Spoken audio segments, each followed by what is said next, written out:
Join me today as we recap BattleTech stuff from GenCon 2024.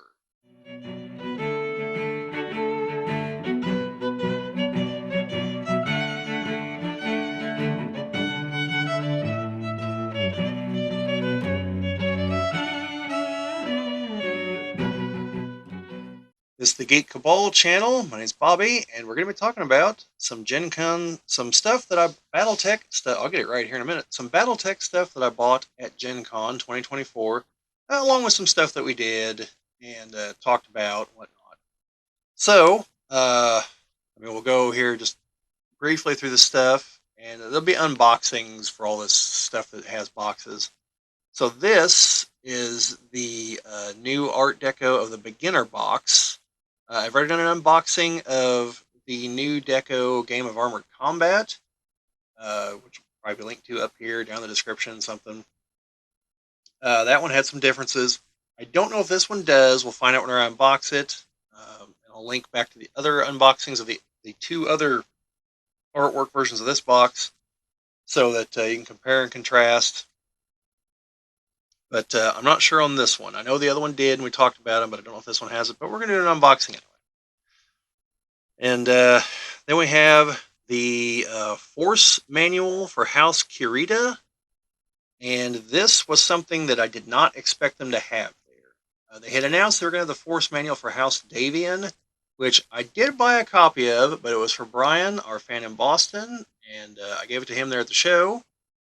And thank you to him for he brought some stuff for myself and Jim, so definitely a shout out there.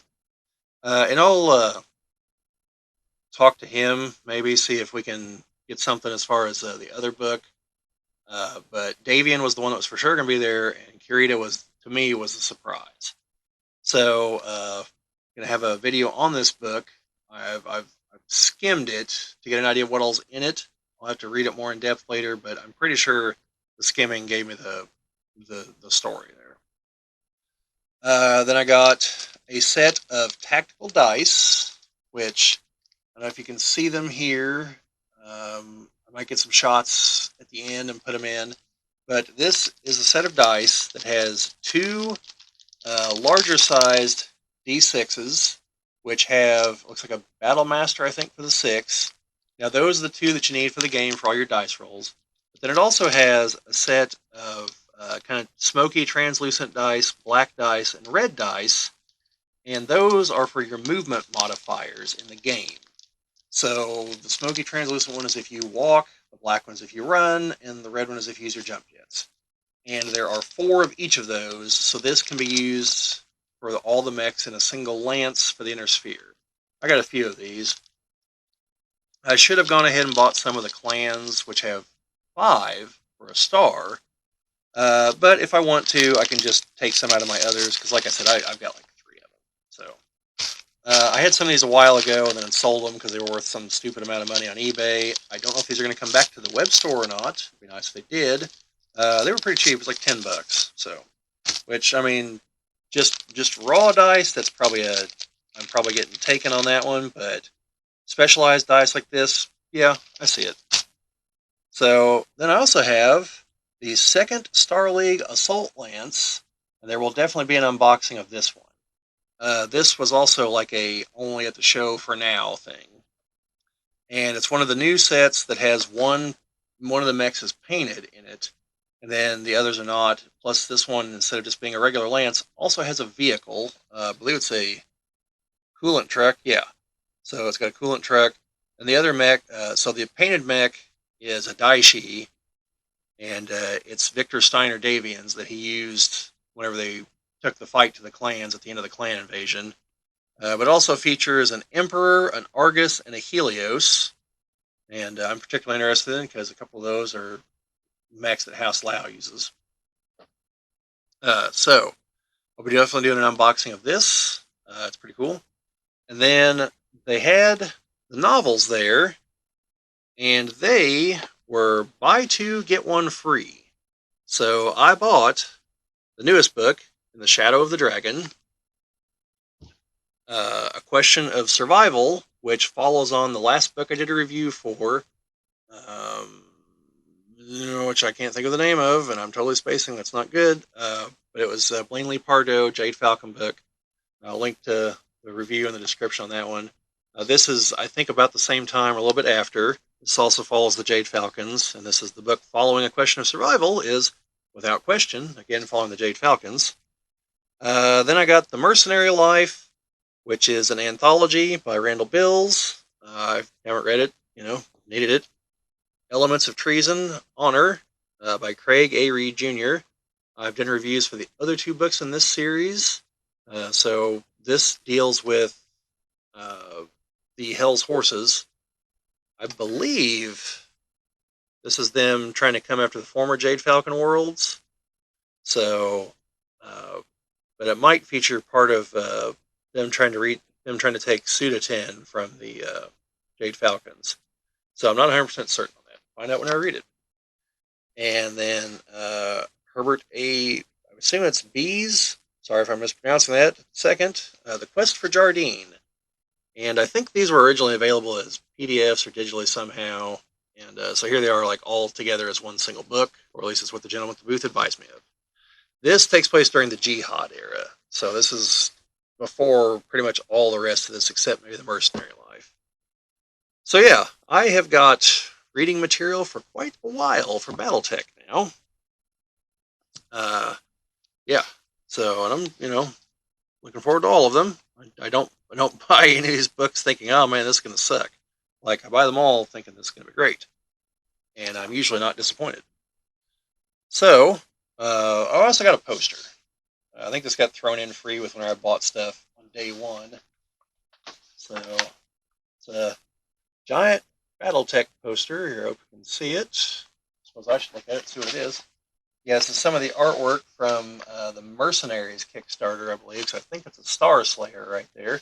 It's the Aerodani Light Horse Mercenary Company. And on the back is a unit recognition guide. This is, I think, everything that's out up through the Mercenaries Kickstarter. There's a lot on here. So it's a really cool poster. And this is like Ill Clan era 3151.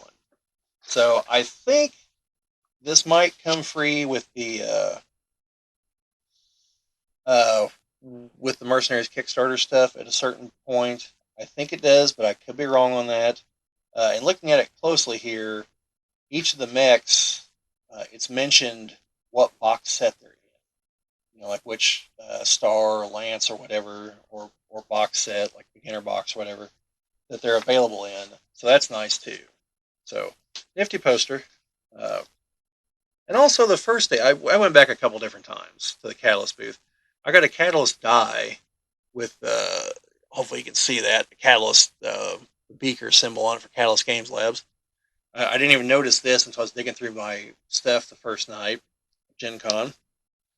So, aside from the House Davian book, which I don't have because I said it was for someone else, and I bought for Chad. He gave me the money. It wasn't a gift. It's a House Steiner mug, or a Steiner Stein, if you will.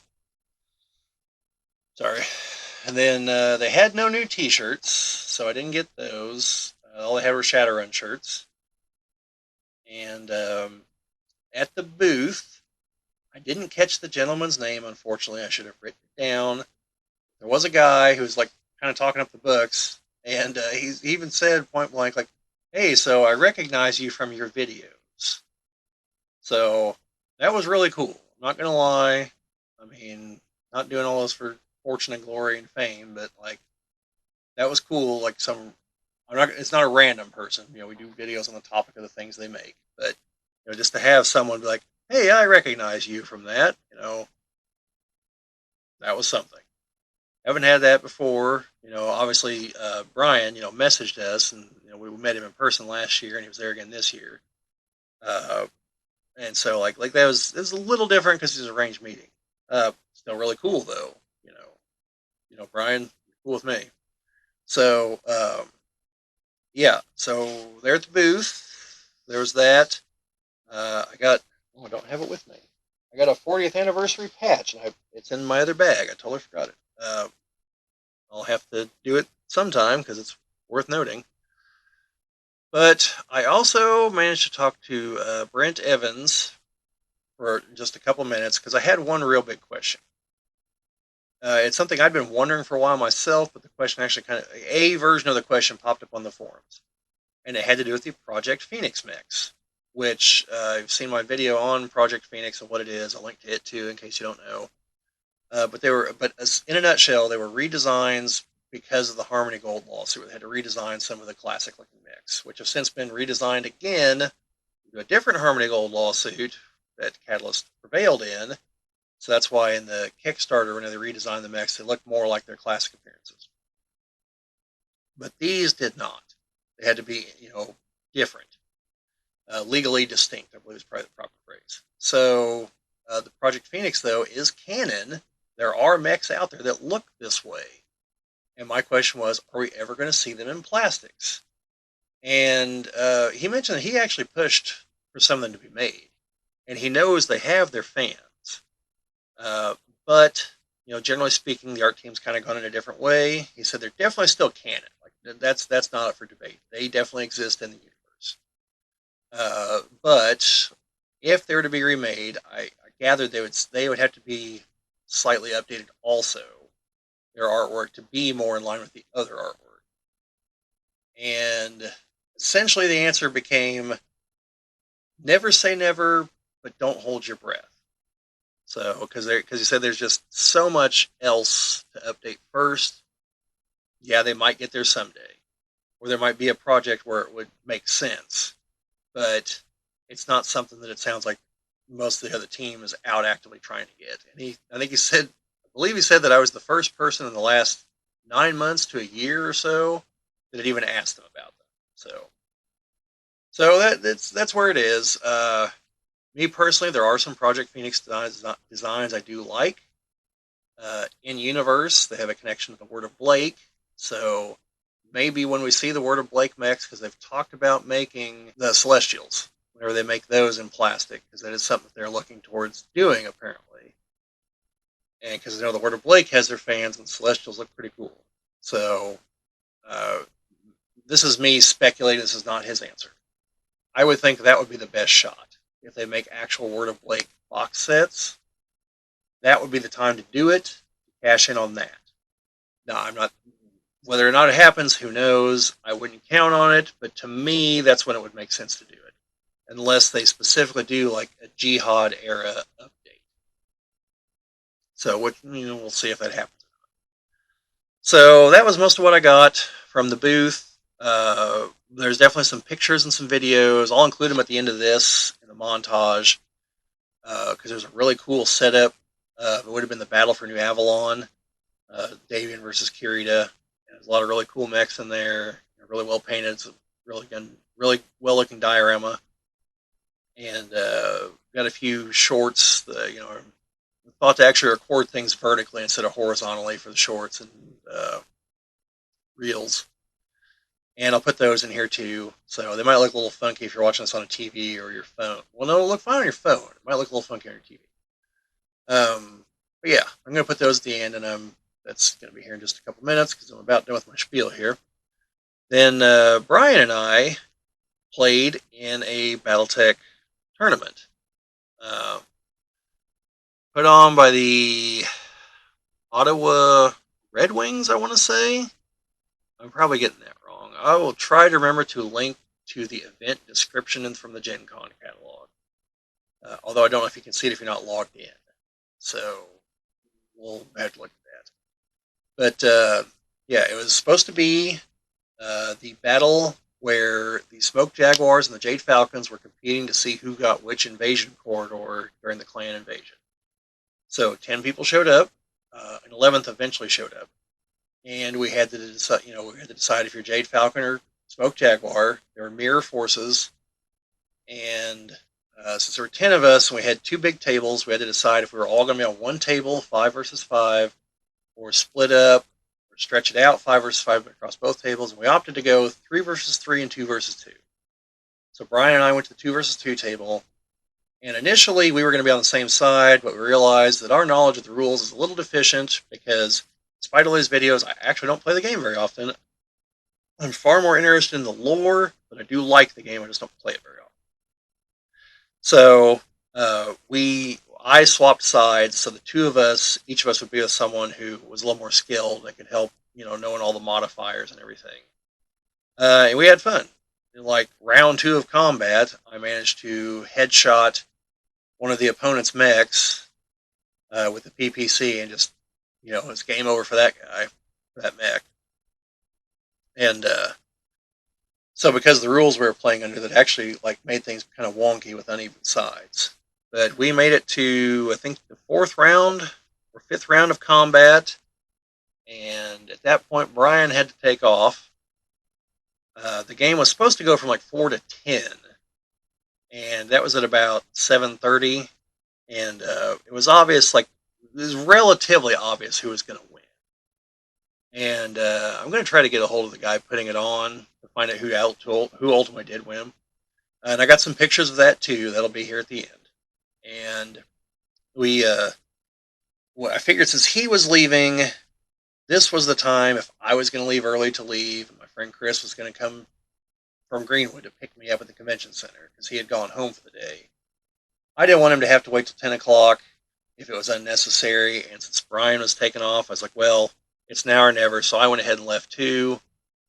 And I believe after that, they probably condensed those two guys down to the other table to act as like reinforcements coming in or something. Sorry, three guys, because we had another guy did show up.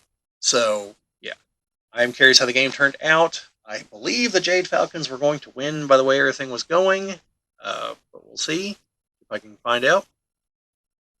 But yeah, and Brian got to experience the BattleTech pods. Due to timing and scheduling, I didn't get to go in them, but they did have them again this year. He said they were pretty awesome. I talked to the guys running them. I think this is out there knowledge, but I'll just throw it out there anyway for anyone that doesn't know. They run off the MechWarrior 4 source code, but with the expansions and the people that are running it own the source code, so they're allowed to modify it legally, and they have done so, they said. So it's a version of the MechWarrior 4 source code. Looks pretty cool. I mean, obviously you're dealing with dated graphics at that point, but it is what it is. Still pretty cool to be able to fight like in the video game like that in what appears to be a battle mech cockpit. But yeah, so that's most of the BattleTech stuff I've got from Gen Con. I'm going to go into the picture and video montage here, and after that, it's just going to do the outro. So I'm going to go ahead and do my pleading my case here. If you liked what you saw, like, share, and subscribe, and all that fun stuff. Comment down in the comments.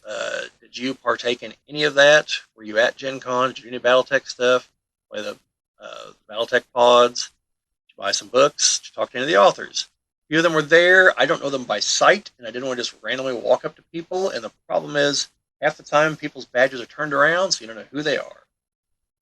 But I knew from him being there before that Brent Evans was definitely someone that worked for the company. I just didn't know his name until I got up close and actually looked at his badge, then I recognized his name. I do recognize Lauren Coleman from years past, and one of the authors, I believe it was Michael Stackpole.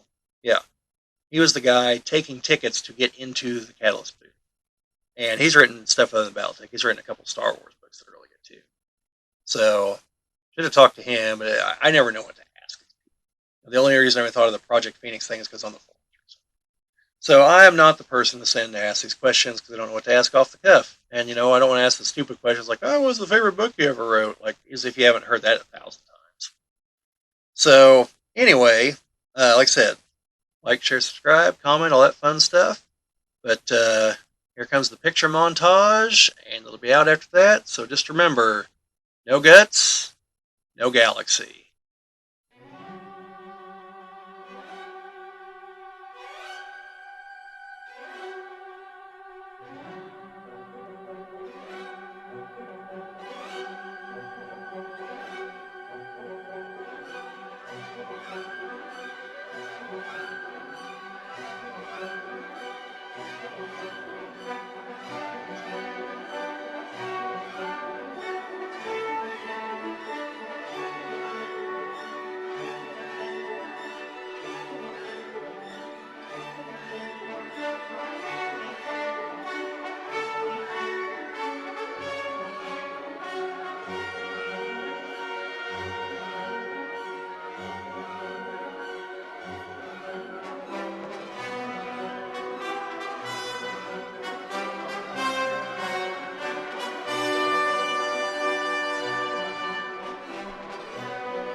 Special heat cooling thing, heat sink cooling. Radical heat system. Radical heat system. Yeah. How do you use the radical heat system? Ask this guy. That's what I did. I have no clue on that one. It's oh my goodness. Sorry. Oh, you're fine. It's like a coolant pod, but there's some extra stuff. It's like Right, there's some extra stuff. Like, see what yeah, I mean? I think it acts like a coolant pod, and then it fries after X number of uses. I ran it a couple of months ago. Okay. That's why I remembered it. Ray will save me. Yeah. I feel bad for whoever's up against you. Lument's dirty. We may be in his way. Is there No, something no. we can get you to? We'll clear a path, man.